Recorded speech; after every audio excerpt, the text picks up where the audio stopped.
What is up, ladies and gentle nerds? It's your boy Graham, also known as HamHawks42 on the internet, and today we are looking at some more Double Masters spoilers. And you might notice that the card I have up on the screen right now, this doesn't look like a Double Masters card. No, it doesn't, because we are going to be looking at the original printing first. This is a card from Arabian Nights that is coming back with Double Masters, you guys, and I find this fascinating, because this card it's old, and as a result, awkward. And on top of that, it's a really fringe reference. All right, so the card that we're looking at today is Oubliette. And yes, that's how you pronounce that. It's Oubliette. Oubliette. And the only reason that I know how to pronounce that is because of Hoggle from the Labyrinth. And if you know what the heck I'm talking about, welcome. You are among friends.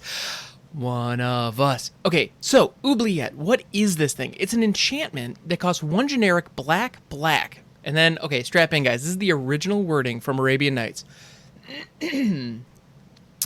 Select a creature in play when Oubliette is cast. That creature is considered out of play as long as Oubliette is in play. Hence, the creature cannot be the target of spells and cannot receive damage, use special powers, attack, or defend. All counters and enchantments on the creature remain, but are also out of play. If Oubliette is removed, creature returns to play tapped. So it's gone, but not really. It's considered out of play, but it keeps its counters, it keeps its enchantments. That's just a super weird state that the game can't really handle super well. Oh, wait a minute. Yes, it can. It's called phasing. And so what they did was they realized this really awkward, gumpy mechanic, or this really awkward, gumpy card, has an awkward, gumpy mechanic already on it. And they realized, wait a minute, we can just call this what it is. Cool. Let's just call it a day. Done. Moving on. Well, but actually that's the other thing.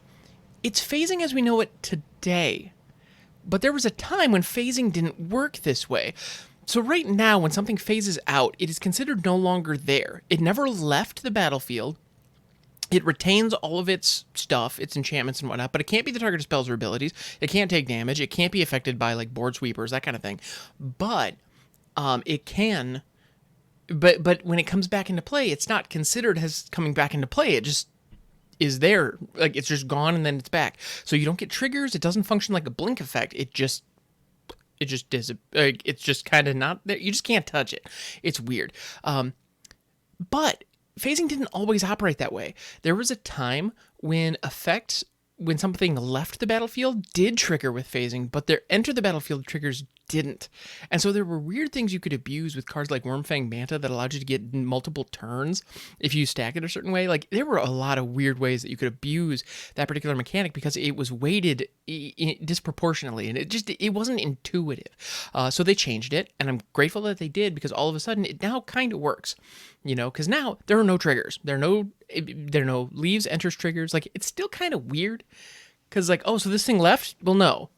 Okay, so can I target it? Well, no. What? But in a way, what they did was they took the original wording from Oubliette and simply turned that into phasing. It's just what phasing is now.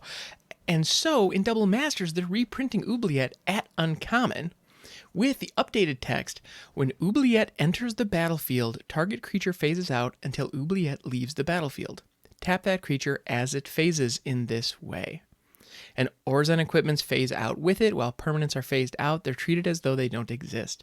That is really succinct reminder text for a really awkward state that a permanent can exist in.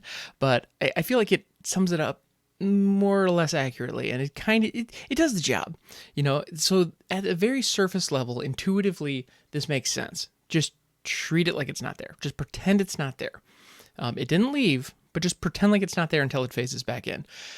And that's what Oubliette does. And it's kind of funny, because when you look at this, the idea of trapping a creature, holding it, you know, hostage in this kind of, well, it's, you know, depicting a dungeon of sorts, definitely feels like a black ability that fits with that style. But it's kind of interesting to look at Oubliette and compare it to something like Banishing Light or Prison Realm, because this type of effect seems to have shifted into a white ability, which is kind of interesting. Yeah, because it clearly wasn't when it first got started. Also, interestingly enough, this does have two black mana pips on it, so it does increase devotion. So if you're doing something with Grey Merchant of Asphodel, hey, guess what? You now have a new toy that you can play with that can help that strategy. So that's always great. Yeah, and this is one of those cards that it is a cool functional role player. It does something, it does it well, and that's really cool. And as a brewer, the very first thing I think of is, okay, how do I want to use this? Now, I can't help but notice that you can target any creature. So the very first thing I think of is, okay, you want to target your opponent's creatures and get them out of play, get them gone, so that you don't have to deal with them, right? That's obviously the way that this is intended. However, the other thing that I want to see is how can I use this on my creatures? How can phasing my creatures out benefit me? And so if I have a large creature that maybe even has like an enter the battlefield trigger that I don't want to deal with, but I have a board wipe in my hand. If I'm sitting on a damnation, Oubliette on 3 to save my Knight of the Ebon Legion, or I don't know, I'm sure there are a million better examples. But actually, if I reanimated something early and I'm sitting on a board wipe, being able to, tuck my Gristlebrand into an Oubliette, blow up the board, and then sacrifice Oubliette to some other effect, that'd be pretty sweet. There's a lot of things you can do with that. So I think it's interesting. I think this card is really cool. It's simple. The flavor on it is really evocative. And it's just a fascinating look at how times have changed. And if you want to look at the original Oubliette art, man, the image has changed a lot over time as well, but it's kept that same creepy dungeon vibe. So anyway, yeah, guys, thanks so much for hanging out. This has been Oubliette. It's been a quick one today, but it's getting late. Yes? And the missus is coming in to say goodnight. Actually, I just wanted to point out the connection between the name of that card and a French word. Oh. In case you're not familiar. I love that. Thank you. I heard you say something about something being forgotten, a card being forgotten. Mm-hmm. Oubliette is actually really similar to the French verb oublier, which means to forget. It's a place where you can put someone to be forgotten. Ooh. It's chilling. I like it. That's fantastic. Thank you so much. A little insight from Mrs. Ham. I appreciate that very, very much. All right, so these shows are generally unedited, but if I do need to crank the volume on that to make sure that it comes through, I'm definitely going to do it because that was fantastic. Thank you so much, Mrs. Ham. All right, guys. Thanks so much for hanging out. This has been an absolute pleasure. As always, this show is available on YouTube as well as anywhere fine podcasts are sold. You can also catch me on Twitch, twitch.tv/hamhawks42. So thank you so much. I hope you have a wonderful day, evening, night, whatever time it is for you. And I'll catch you next time.